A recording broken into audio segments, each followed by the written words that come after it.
Now, I would like to call upon Mr. Ramakrishna Rao, Chief Learning Officer, Page Industries Limited, who shall be giving a session on digitalizing learning and development, an essential step for nurturing exceptional talent. Mr. Ramakrishna Rao is among the LinkedIn Top Voices 2023. In his achievements, he has benchmarked for top 200 Global HR Influencer 2022, Chief Learning Officer in the year 2022, top 35 Young HR Leader of the year 2022. He is the upcoming author for Career Trek, also the creator of Leadership Trek and Culture Trek. Ladies and gentlemen, let's all put our hands together and welcome Mr. Ramakrishna Rao.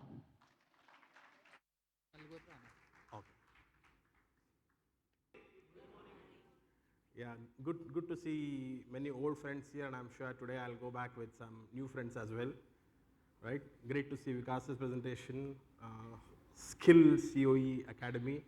He always comes up with innovative ideas. Great, so that's me. If you are not connected on LinkedIn, you can scan the QR code, get connected, right? Unfortunately, the clicker is not working, so I'm tied to the podium, which I don't like, but I'll try my best. Okay, so what I'm going to focus on, needs of learners, leaders, and when I say learner, I'm talking about employee, learners, leaders, and organization, right? And the talent dynamics, talent management dynamics that, that sort of play around with it. And lastly, focusing on the role of technology, right? Now, a quick couple of points I had in terms of how learning has evolved over a period of time. I'm going to put up a point, and I would like to hear from you on what do you think about it. I definitely want this to be interactive because speaking for 15 minutes continuously is not my forte. Okay? So, synchronous to asynchronous. What do you read into this? How has learning evolved from synchronous to asynchronous? Anyone? A quick one line? Mics can go, or I think we can fairly hear each other well. Yeah. The needs are not synchronous. Okay? Fair enough. Any other point? Hi, Neil. Synchronous to asynchronous. Can you just elaborate a bit? Synchronize means there is a series of things, it falls in a pattern. But asynchronous is basically everywhere and anywhere. Anytime you can learn it. Perfect. Thank you. Thank you very much. So, learning is equal to a group of 20 people, a venue, a good menu, coffee, biscuits, right, t-shirt. These are all the standard elements of the program design of a learning program. Yes or no? Hello, yes or no? Yes. So from there, now for the last 6 to 8 months, I'm not talking about the COVID period, but for the last 6 to 8 months, I have not done a single in-person, in-hotel conference as a learning program. But a lot of learning has happened. Tons of learning has happened. We have done learning days, we have done learning weeks without having a single classroom, right? But people are learning. 30,000 employees in my organization are learning without a single classroom event. I'm not against classroom event, but I'm saying the shift has happened, right? From synchronous to asynchronous, anywhere, anytime. Next, or to function to individual. Anyone who wants to add to this?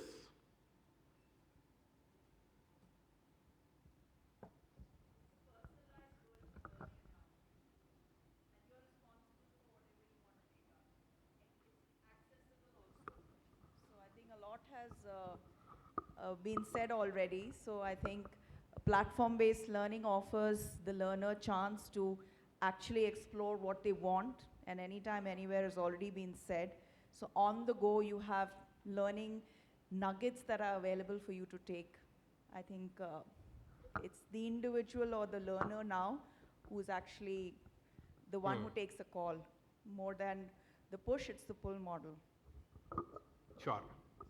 So when we looked at training needs, identifying competencies to build, we were always focused at org level. We said, okay, these are the 2-3 competencies that I want to build in my organization for the next 2-3 years, and that's how the training interventions were focused on, the learning strategies were focused on, etc. Then we sort of moved to, okay, we should not just have one size fits all for the organization, we need to have some functional competencies also, right? And then we gradually moved towards functional is also fine, but we need individual, right? People have, now there is more focus and conversation around individual development plans, right? So as learning functions, talent management functions, it's not about one size fits all. It's not org, but very, very focused to the individuals. Okay? This is pretty much self-explanatory. Annual to quarterly to just in time, right? Many years ago, the question of what do you want to be 5 years from now was the most popular question in interviews. Now, if someone asks, what do you want to be in 5 years? That's the most stupid question ever. Yes or no? The most stupid question for a business head to ask me is, show me your annual learning plan. I'll say, thank you very much. It doesn't work. I can have an elaborate plan for 1 year. I'm not saying you should not have plans, don't get me wrong. I might go extremes to make a point, right? Of course, we have annual learning plans, so on and so forth, but those are not etched in stone. Those are more directional in nature, right? A new business scenario that comes up, a new, what do you say, a new disruption that comes our way, a new competition coming up, suddenly our strategies change and we need to evolve. We cannot say that, sorry, my annual learning plan is in place, that's what I'm going to follow. You want any changes, you want something different, let's discuss at a time when we make the new annual learning plan.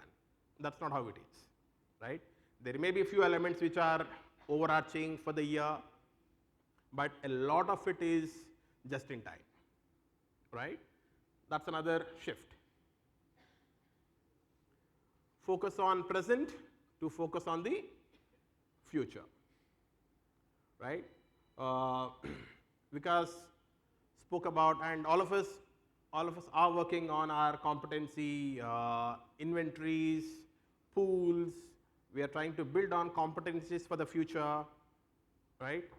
Everywhere that you see, people talk about L&D in 2050, L&D in 2030, right? Everyone is talking about 5 years ahead, what will be the need of the hour and how do we prepare ourselves for that, right? You hire for the present, immediate skill set, but you want to build for the future, okay? Leaders deciding vis-a-vis learner deciding. I think I'll go back to the point that you made, right? Leaders were deciding who should be the talent pool, what should be the competencies that we build in them. It was all very programs, but that was catering only to the top 10%, 15% so-called high potentials, right? And now we have come to a phase where we realize that if you are focusing only on high pods, then you are essentially working only on 15% of your talent and workforce. The definition of talent has expanded to all the employees and not just the top 10, 15% talent, right? And hence the responsibility also has shifted. The narrative has been saying that you own your development, your career is in your hands. And also earlier the career paths were very rigid, predictable. A guy in sales will grow in sales. A guy in marketing will grow in marketing, right? Now we have a guy in HR moving into marketing, right? And these paths cannot be preset by leadership. These paths, the ownership is with the individual. And they own, and that's how they come up with, right? And so these are the shifts that we see happening in the talent landscape. Now, when these shifts are happening in the talent landscape, what do you want our leaders to do? What is the role that they should play? Okay, I would want you to take a quick poll. So log on to menti.com, just put in this code.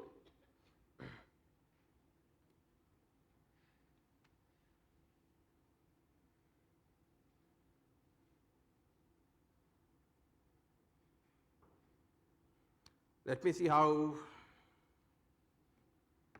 the results are. Are you able to see the poll? Yes, no, please? Okay, so what role do people leaders do well? Okay, so I can see it on my screen.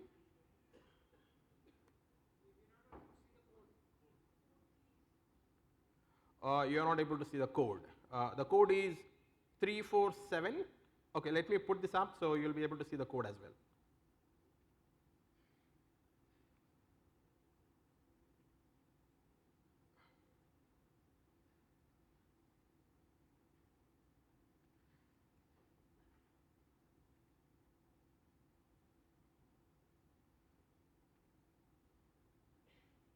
Yeah? Not yet. The code is 347 3470 985. 3470 985.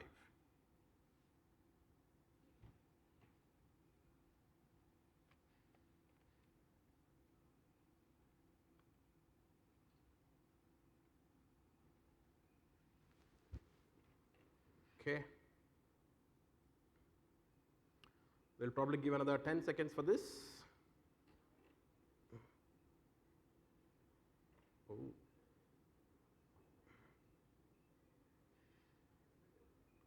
What is the role that people managers do well?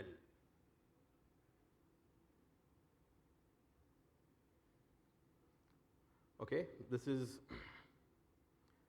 a surprisingly positive number, but let me go with this.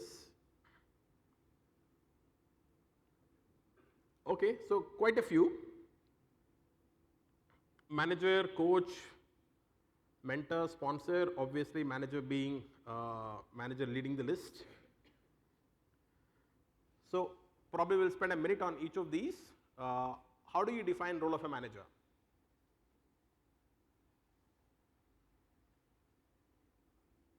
Anyone, how do we define role of a manager? Manages a team, manages the resources. Anything else? Gets the results as per the defined KPIs. So I'm differentiating the three. I'm differentiating between the four. So when you are purely looking at manager, is someone who gets the job done with the resources that are available at his or her disposal, right? Okay. One of my favorite quote is whether you use people as resources to get things done, or you use projects as the tools to develop people. The outlook is very, very different, right? Using resources, using people as resources to get things done, right? So my primary outcome is getting results. Vis-a-vis my primary outcome being developing people, and these projects and the work is a means of developing my people. The outlook is very different. Okay? So manager is someone who focuses on getting things done. Whom do you call a coach? What's the role of a coach?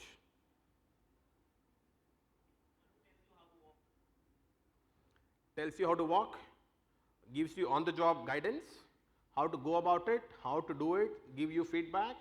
Hey, you need to do it slightly differently, right? Gives you feedback on the spot, helps you do your job better, right? That's a coach. Whom do you call a mentor? Directionally keep aligning you. Anything else?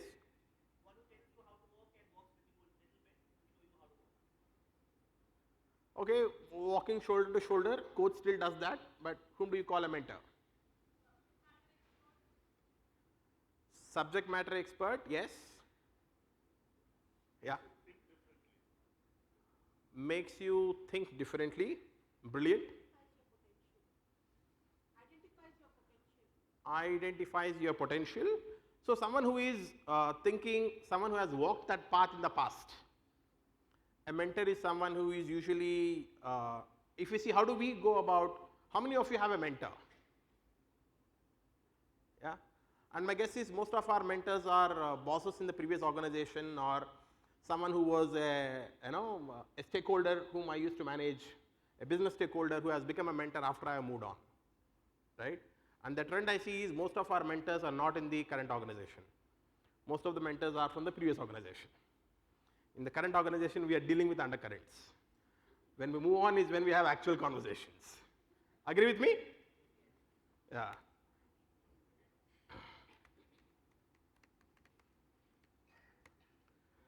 Okay? So,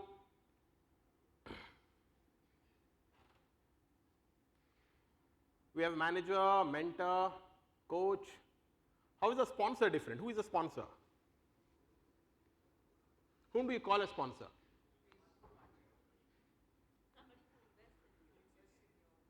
Yeah, we have sponsors for this event, but whom do you have sponsor from an individual point of view? Yeah.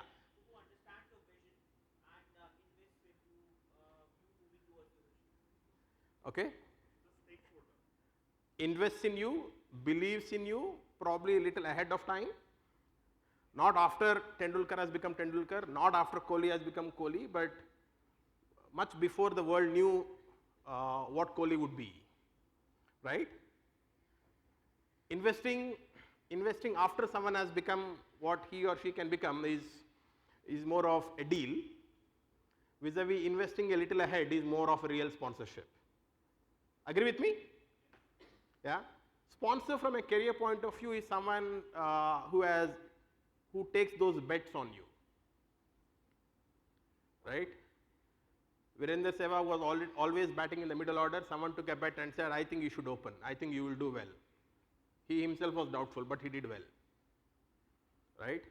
Someone who is always in marketing, a role opened up in HR and someone told this person, you know what, I think you can try your hand at this. Or someone who is always in HR said, there is a business role that opened up, I think, hey, why don't you try this?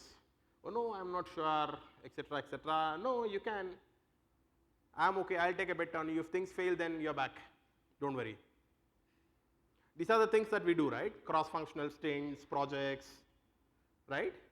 So the bets, so someone who can take a bet on you. That's the sponsor. Okay? So you have a manager who gets things done, right? A coach who gives you feedback, a mentor who gives you long-term perspective, right? And a sponsor who is a guardian for your career. So you want a people leader to play these roles. But what happens is, in most organizations, or in many cases, the leader ends up playing the role of manager and the other roles get less attention. For all you know, they may not even be trained to do those things or to look at it from that perspective. Are you with me? Yes, no? Okay. And a bit of McKinsey research to give some credibility to my presentation, right? What's the biggest reason why people want to quit? Can you read it out for me, please? Lack of career development and advancement, right? I have seen in many cases where you have a very robust talent management program where career conversations are a way of life, where job rotation is a norm. Retaining talent is not a big challenge there. But if talent management is absent, you are only buying talent, your average tenure of employees is 1.5 to 2 years, you blame it on, there are organizations where people serve 10 years, 15 years, and there are organizations which have accepted 2 years, 1.5 years as a way of life. It depends on what is my talent strategy, right? And if I see my biggest focus as an L&D leader, if I have to prepare my organization for the future, if I am able to retain talent, if I am able to give more opportunities, right, invest for the future,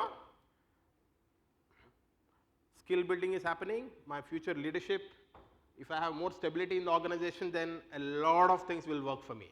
Yes or no? Attrition is the start of many problems. You arrest attrition, then a lot of problems solve by themselves on their own. You with me? Yeah? So, okay, time up. Okay, so I had, as usual, trainers are known to overshoot, but I'll overshoot by a minute. Yeah. So how is technology changing things? I see these two playing a big role, where you have an internal talent marketplace, right? Where I know people are very busy on Naukri. People spend 15-20 minutes every day on Naukri, on LinkedIn. Whenever someone puts a LinkedIn post, I've seen leaders who get busy, who get worried, saying, "This fellow was never active on LinkedIn. Now he is active on LinkedIn, which means he is searching for a job." Arey ba, what correlation?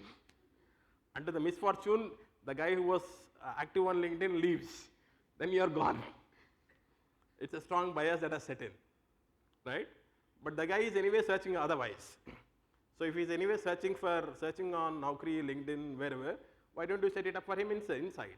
So internal talent marketplace, and also internal coach or mentor pool. All of us are searching for mentors outside, right? We catch up with seniors outside over a cup of coffee. We'll say, "Can I spend 15 minutes with you?" We do all of those things in a very, very unstructured, informal means. And as an organization, and if technology can support, and we build an internal pool where I can set up connects, that goes a long, long way in terms of building engagement. Okay? There's a lot more that I plan to cover, but my time management is not great. So I write a lot on LinkedIn, so please follow me on LinkedIn, and we can exchange ideas there. Okay? Thank you very much.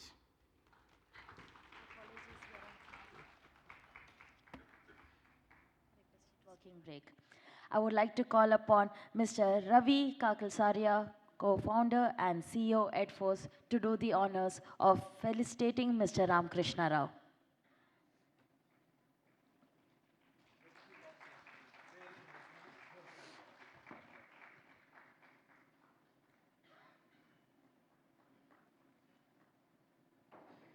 Thank you, Mr.